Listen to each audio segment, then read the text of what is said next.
In the grand tapestry of Russian history, few figures command attention quite like Catherine the Great, a woman whose name alone conjures images of imperial grandeur, political brilliance, and scandalous romance. Born Sophie Friederike August von Anhalt-Zerbst-Dornberg in 1729 in the small German principality of Anhalt-Zerbst, she would transform herself from an obscure princess into one of history's most formidable rulers. Her story is not merely one of political conquest, but of personal transformation, strategic alliances, and the complex dance between power and passion that would define her extraordinary life. The world into which Sophie was born was one of shifting alliances and diminishing prospects for minor German nobility. The Holy Roman Empire was fragmenting into countless small principalities, each struggling to maintain relevance in an age dominated by great powers like France, Austria, and the emerging Russian Empire. Sophie's early years were spent in the modest court of her father, Christian August, Prince of Anhalt-Zerbst. The family possessed noble blood but limited resources, a common predicament among German minor nobility in the 18th century. Their castle, while impressive to local peasants, was modest by European standards, its rooms drafty in winter and its coffers perpetually strained by the demands of maintaining aristocratic appearances on a merchant's budget. Her mother, Johanna Elisabeth of Holstein-Gottorp, harbored ambitious dreams that far exceeded their humble circumstances. Johanna was a woman of considerable intelligence and burning ambition, traits she would pass on to her daughter along with a keen understanding of how matrimonial alliances could elevate entire families. She had married beneath her station when she wed Christian August, and she was determined that her children would not suffer the same fate. Johanna spent countless hours instructing Sophie in the arts of courtly behavior, languages, and most importantly, the subtle science of making oneself indispensable to powerful people. The young Sophie displayed an unusual combination of intellectual curiosity and social awareness that set her apart from other children of her station. While her peers focused on traditional feminine accomplishments like needlework and music, Sophie devoured books on history, philosophy, and politics with an appetite that both impressed and concerned her tutors. She possessed an almost photographic memory for genealogical connections and political alliances, skills that would prove invaluable in navigating the treacherous waters of imperial courts. When opportunity came knocking in the form of an invitation to Russia, Johanna seized it with both hands, never imagining that her teenage daughter would one day eclipse every expectation. The invitation came from Empress Elizabeth of Russia, who sought a suitable bride for her nephew and heir, the Grand Duke Peter. Elizabeth had been searching for a princess who could provide the Romanov dynasty with heirs while remaining politically malleable. The Empress had already rejected several candidates, finding them either too politically connected to pose potential threats or too insignificant to enhance the dynasty's prestige. Sophie seemed perfect for this role, a minor German princess with impeccable bloodlines, but no significant political connections that might threaten Russian interests. Her Holstein-Gottorp lineage provided the necessary aristocratic credentials, while her family's modest circumstances ensured they would be grateful for Russian patronage rather than demanding of Russian concessions. Moreover, Sophie's youth and apparent docility suggested she could be molded into whatever shape the Russian court required. In 1744, at the age of 14, Sophie embarked on the journey that would forever alter the course of her life and Russian history. The trip itself was an adventure that opened Sophie's eyes to the vast scale of European politics and the enormous distances that separated the German principalities from the Russian heartland. Traveling by carriage over primitive roads, staying in roadside inns of questionable quality, and navigating the complex protocols of various courts along the way, Sophie received a practical education in the realities of 18th century travel and diplomacy. The Russia that Sophie encountered was a land of stark contrasts and overwhelming grandeur that defied every expectation formed during her provincial German upbringing. The imperial court in St. Petersburg dazzled with its opulence, featuring palaces that dwarfed entire German principalities and ceremonies that involved thousands of participants dressed in costumes worth more than most nobles' annual incomes. Yet beneath the glittering surface lay a complex web of political intrigue, court factions, and dangerous rivalries that made the petty squabbles of German courts seem like children's games. The sheer scale of everything in Russia overwhelmed Sophie initially. The Winter Palace contained more rooms than some German towns had buildings, while the imperial treasury held wealth that exceeded the combined resources of dozens of minor principalities. The courtiers spoke in multiple languages, switching effortlessly between Russian, French, and German depending on the political implications of their conversations. Even the servants operated according to elaborate hierarchies that reflected the complex social structures of the vast empire. Sophie quickly realized that survival in this environment required more than mere compliance with expectations. She would need to master the art of court politics, learn the Russian language and customs with unprecedented thoroughness, and most importantly, navigate the treacherous waters of imperial favor while avoiding the countless pitfalls that had destroyed previous foreign princesses who had attempted to establish themselves in Russian courts. The stakes were infinitely higher than anything she had encountered in her provincial German upbringing. Her first challenge came in the form of her intended husband, Grand Duke Peter. Peter was everything Sophie was not. Impetuous where she was calculating, crude where she was refined, and utterly lacking in the political acumen that would prove essential for ruling the vast Russian Empire. Their first meeting was hardly promising, occurring in a formal reception where Peter seemed more interested in discussing military uniforms than in getting to know his future bride. Peter, already 16 and showing signs of the instability that would later define his brief reign, seemed more interested in playing with toy soldiers than in courtship or the serious business of preparing for imperial responsibilities. The Grand Duke's apartments revealed much about his character and priorities. Instead of books on statecraft or Russian history, his shelves were filled with military manuals and treatises on Prussian drill techniques. His walls were decorated not with portraits of Russian emperors or maps of the empire, but with images of Frederick the Great and diagrams of European battlefields. Most disturbing of all, Peter seemed to view his future role as emperor, not as a sacred trust to serve Russian interests, but as an opportunity to transform Russia according to his personal preferences and foreign admirations. Sophie, however, understood that her future depended entirely on making this arrangement work, regardless of Peter's obvious shortcomings as both a husband and a future ruler. She began the delicate process of establishing a relationship with someone who seemed fundamentally incapable of genuine human connection, while simultaneously positioning herself as a valuable asset to the broader imperial family and court system. The transformation from Sophie to Catherine began almost immediately upon her arrival in Russia. She threw herself into learning Russian with remarkable dedication, often studying late into the night until she collapsed from exhaustion. This dedication nearly killed her when she contracted pleurisy from the cold drafts in her study, but it also demonstrated to the Russian court her genuine commitment to her new homeland. Unlike previous foreign princesses who had maintained their native languages and customs, Sophie seemed determined to become truly Russian in more than just name. Her language studies went far beyond mere conversational ability. Sophie mastered not only formal Russian but also the various dialects and colloquialisms that would allow her to communicate effectively with people from all levels of society. She studied Russian literature, history, and law with the thoroughness of a scholar, understanding instinctively that knowledge would be her greatest weapon in the complex political environment of the imperial court. She embraced Russian Orthodox Christianity with apparent fervor, though privately she maintained a more skeptical view of religious doctrine. Her conversion ceremony was conducted with great pomp, symbolizing her complete integration into Russian society, while also providing the court with a spectacular demonstration of imperial grandeur. Sophie understood that religious conversion was not merely a personal matter but a political statement that would affect how she was perceived by both the court and the broader Russian population. Most importantly, she began to cultivate relationships with key court figures, understanding instinctively that power in imperial Russia flowed through personal connections rather than formal channels. She identified the most influential courtiers, learned their interests and ambitions, and began the careful process of making herself useful to them while avoiding the appearance of factional loyalty that could prove dangerous if political winds shifted. The wedding of Catherine and Peter in 1745 was a magnificent spectacle that masked the fundamental incompatibility of the bride and groom. The ceremony itself lasted for days, featuring elaborate processions, religious services, and court celebrations that showcased the wealth and power of the Russian Empire to foreign diplomats and domestic audiences alike. Catherine, now 16, had already begun to display the intelligence and political sophistication that would later make her legendary.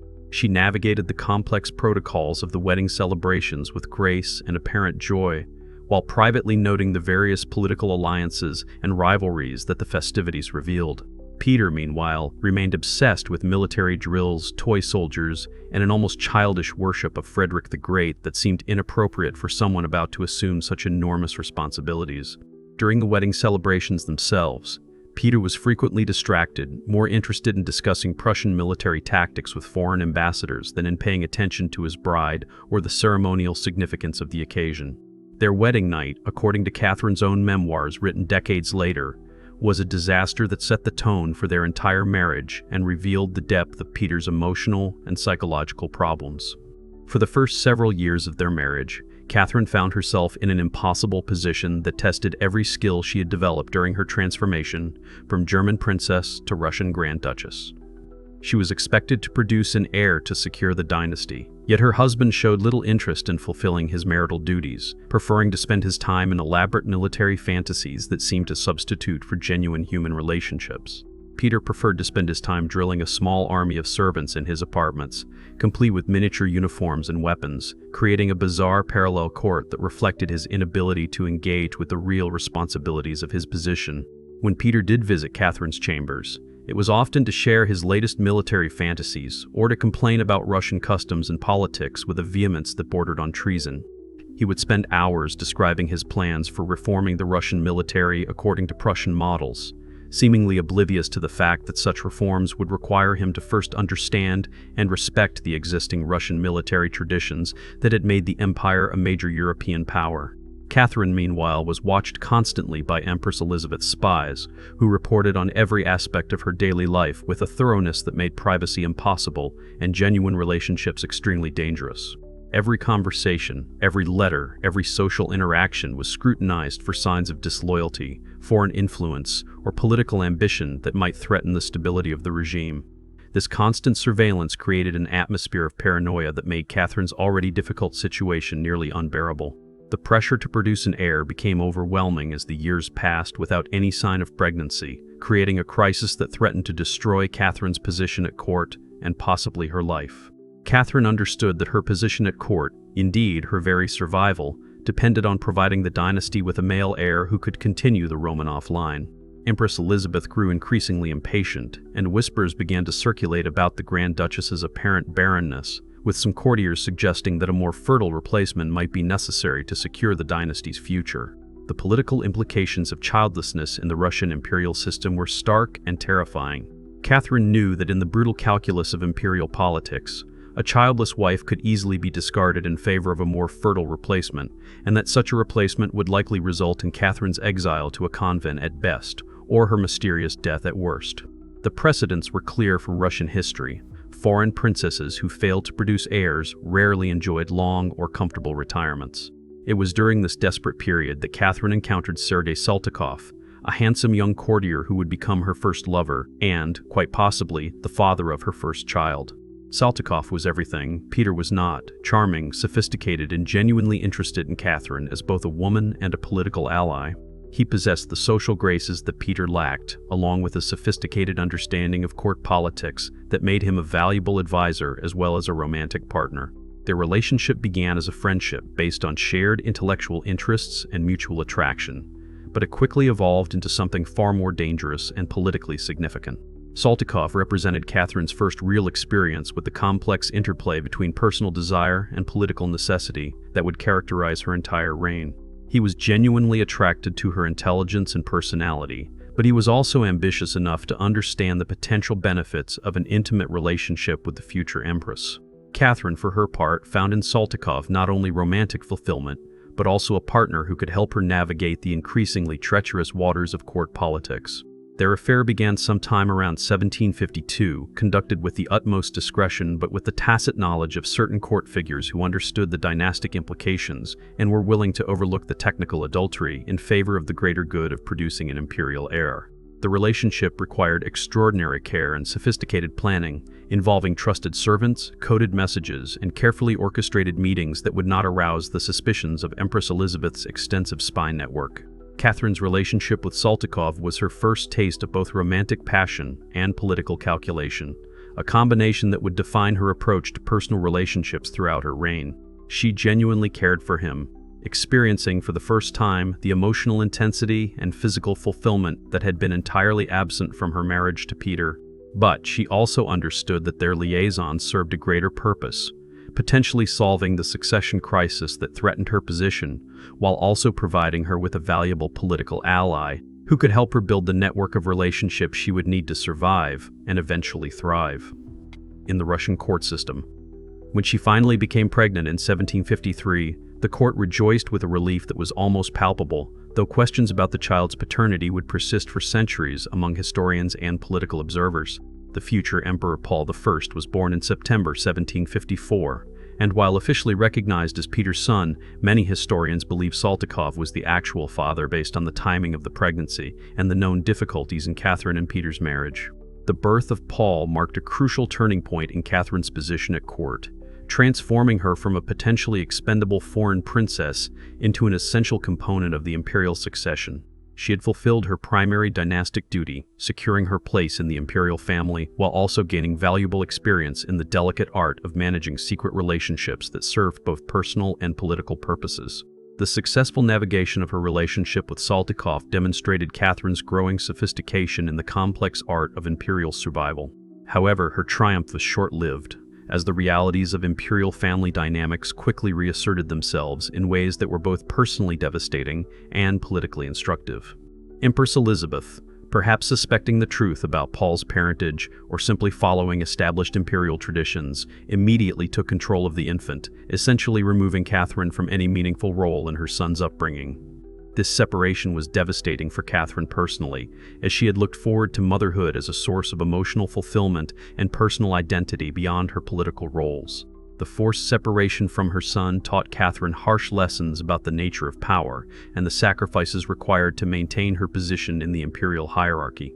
She learned that even the most fundamental human relationships, including that between mother and child, were subject to the overriding demands of imperial politics and dynastic security. This experience hardened her emotionally while also clarifying her understanding of where real power lay within the imperial system. Paradoxically, this separation also freed Catherine to focus more completely on her own political development, allowing her to pursue the intensive program of self-education and relationship building that would prove essential for her eventual rise to supreme power. Without the daily responsibilities of motherhood, Catherine could devote her energies entirely to the complex process of transforming herself from a successful conspirator into a potential ruler. Catherine's education and statecraft accelerated dramatically during the 1750s, as she began to understand that her survival and success would depend on her ability to master not only the immediate dynamics of court politics, but also the broader principles of governance and administration that would be required if she were ever to wield real power. She began reading voraciously, devouring works by Enlightenment philosophers like Voltaire, Diderot, and Montesquieu with an intensity that impressed even the most learned members of the court. These readings profoundly influenced her thinking about governance, law, and the relationship between rulers and their subjects, providing her with intellectual frameworks that would later guide her approach to imperial administration. She filled notebooks with excerpts and observations, creating a personal library of political wisdom that would serve as the foundation for her later reforms and policies. More importantly, these studies helped her develop a sophisticated understanding of the theoretical principles underlying effective governance, knowledge that would prove invaluable when she eventually assumed supreme power. She also began to understand the deep structural problems facing the Russian Empire, from the inefficiency of its administrative system to the moral and economic contradictions of serfdom. Her studies revealed the extent to which Russia lagged behind Western European states in terms of legal development, administrative efficiency, and economic modernization. This knowledge would later inform her ambitious reform programs, but during the 1750s, it primarily served to convince her that Russia needed more effective leadership than Peter could possibly provide. Meanwhile, her marriage to Peter continued to deteriorate in ways that were both personally painful and politically dangerous. As he matured, Peter's eccentricities became more pronounced and potentially dangerous to the stability of the empire. He made no secret of his admiration for Frederick the Great, even going so far as to drill his servants in Prussian-style military exercises within the imperial palace, creating a bizarre spectacle that scandalized the court and alarmed military officers who understood the implications of such behavior. More troubling was Peter's apparent contempt for Russian traditions and his subjects, which he expressed with increasing openness as his accession to the throne approached. He spoke German by preference, surrounded himself with German advisors who shared his disdain for Russian customs, and seemed to view his future role as emperor more as an opportunity to transform Russia into a German-style state than to serve Russian interests. This attitude was not only personally offensive to Russian nobles, but also politically dangerous, as it suggested that Peter's reign would subordinate Russian interests to foreign preferences. Catherine, by contrast, had genuinely embraced her adopted homeland with an enthusiasm that impressed even skeptical Russian nobles who had initially viewed her as just another foreign princess. She spoke Russian fluently and with obvious pleasure, participated enthusiastically in Orthodox religious ceremonies, and cultivated relationships with Russian nobles, intellectuals, and military officers with a sincerity that contrasted sharply with Peter's obvious discomfort with Russian society. This contrast was not lost on the Russian elite, who increasingly saw Catherine as more Russian than the heir to the throne, a perception that Catherine carefully nurtured through her words and actions. She carefully nurtured these perceptions, understanding that popular support among the nobility and military would be crucial for her long-term survival and potentially for her advancement to supreme power if circumstances ever made such a development possible. The death of Empress Elizabeth in December 1761 brought Peter to the throne as Emperor Peter III, but his reign would prove to be one of the shortest and most disastrous in Russian history. Within months, Peter had alienated virtually every important constituency in the empire through a series of policies that seemed designed more to satisfy his personal preferences than to address Russia's real needs or interests. He immediately moved to end Russia's participation in the 7 Years' War, abandoning hard-won territorial gains and essentially handing victory to his hero Frederick the Great without securing any meaningful concessions in return. This decision outraged the military, who had sacrificed enormously in the conflict and had been on the verge of achieving significant victories that would have enhanced Russian prestige and security. The abrupt abandonment of the war effort seemed to confirm the worst fears about Peter's loyalty to Russian interests. Peter's domestic policies were equally unpopular and revealed the extent to which he misunderstood the nature of Russian society and the requirements of effective imperial leadership. He began implementing reforms that seemed designed more to satisfy his personal preferences than to address Russia's real needs. He ordered the nobility to adopt German-style dress and customs, attempted to force the Orthodox clergy to shave their beards and adopt Lutheran practices, and generally conducted himself in a manner that suggested contempt for his subjects and their traditions. Most dangerously from a political standpoint, he began making plans to deploy Russian troops against Denmark to recover territories that belonged to his native Holstein, a policy that would have served German interests at the expense of Russian ones while potentially involving the empire in a costly and unpopular war. This policy convinced even moderate nobles that Peter represented a fundamental threat to Russian interests, and that his continued reign would subordinate the empire's welfare to his personal obsessions and foreign loyalties. Catherine watched these developments with growing alarm and opportunity, understanding that Peter's behavior was creating a dangerous power vacuum that could potentially be filled by a more capable ruler. She recognized that the empire was drifting toward a crisis that could threaten not only the dynasty, but the stability of the entire political system. Her own position was precarious, as Peter had begun to speak openly about divorcing her in favor of his mistress, Elizabeth Vorontsova, a plan that would have destroyed Catherine personally while also removing Paul from the line of succession. Such a divorce would not only have destroyed Catherine personally, but would also have removed Paul from the line of succession, as his legitimacy depended partly on Catherine's status as empress. The prospect of losing both her position and her son's inheritance provided Catherine with powerful incentives to consider more dramatic solutions to the crisis that Peter's incompetence was creating. During this critical period, Catherine began to cultivate more serious political relationships, moving beyond the realm of romantic affairs into the sphere of genuine conspiracy. Her most important ally during this time was Grigory Orlov, a handsome and ambitious young officer in the Guards regiments who possessed both the personal qualities that attracted Catherine and the political connections that could serve her growing ambitions. Orlov was not merely another lover in the pattern established by Saltykov. He was a political partner who understood the mechanics of power in Imperial Russia and had the connections necessary to organize effective opposition to Peter's rule. Their relationship combined genuine romantic attraction with sophisticated political calculation, creating a partnership that would prove essential for Catherine's eventual seizure of power.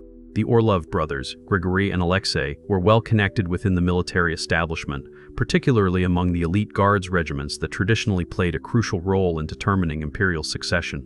These regiments had a long history of intervening in dynastic disputes, and their support was essential for any successful challenge to the throne. Catherine's relationship with Grigory Orlov gave her access to this crucial constituency, while also providing her with genuine emotional support during an extremely dangerous period. As Peter's reign continued to spiral into chaos, Catherine and her allies began to plan more seriously for the possibility of a coup that would remove the incompetent emperor and replace him with more effective leadership. The conspiracy required extraordinary delicacy, as discovery would mean certain death for all involved.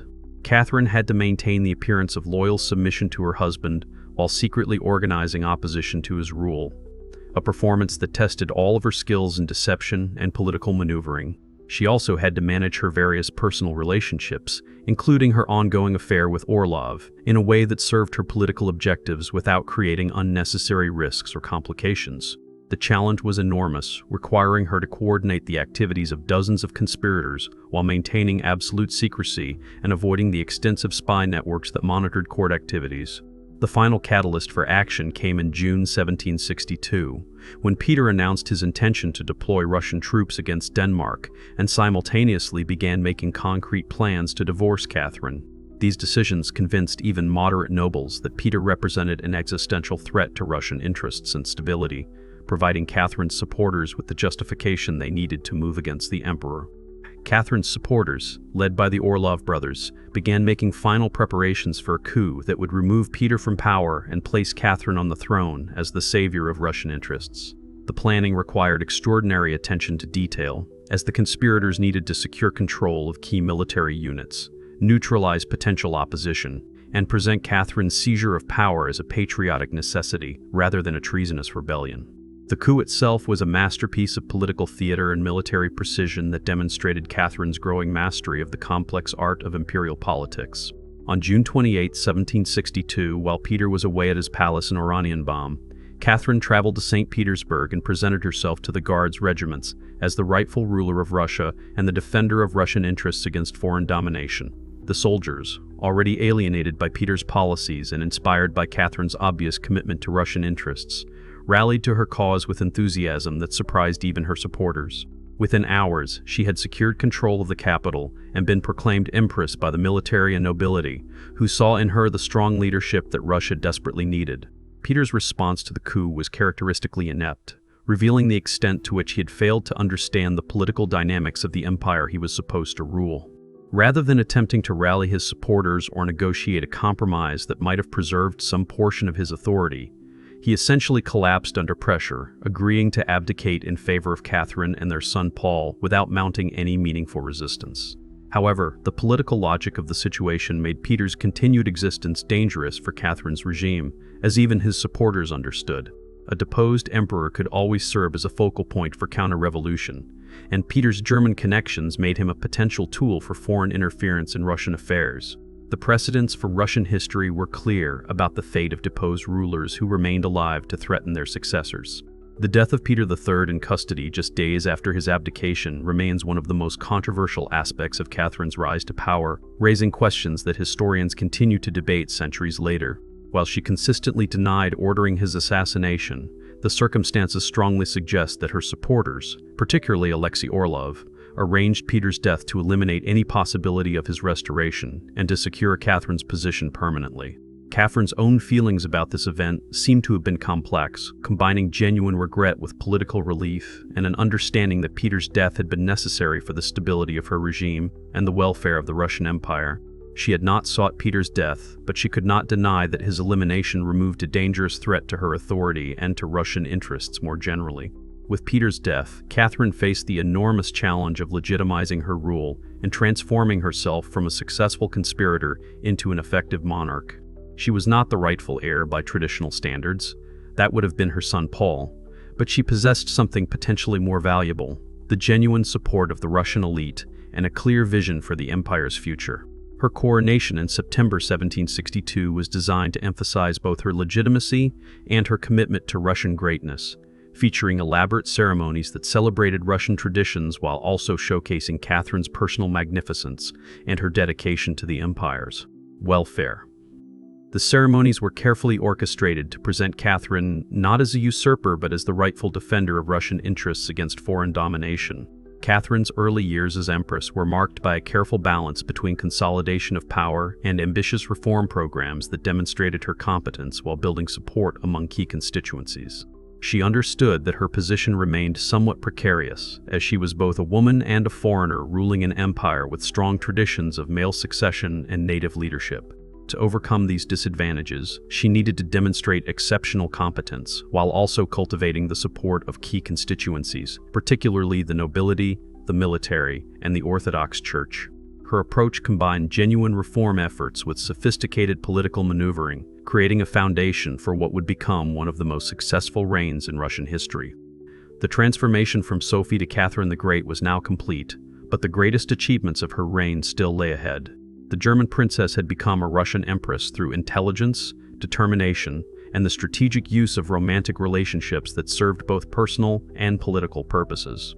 Her rise to power demonstrated the complex interplay between personal ambition and historical necessity that shapes the careers of truly great leaders.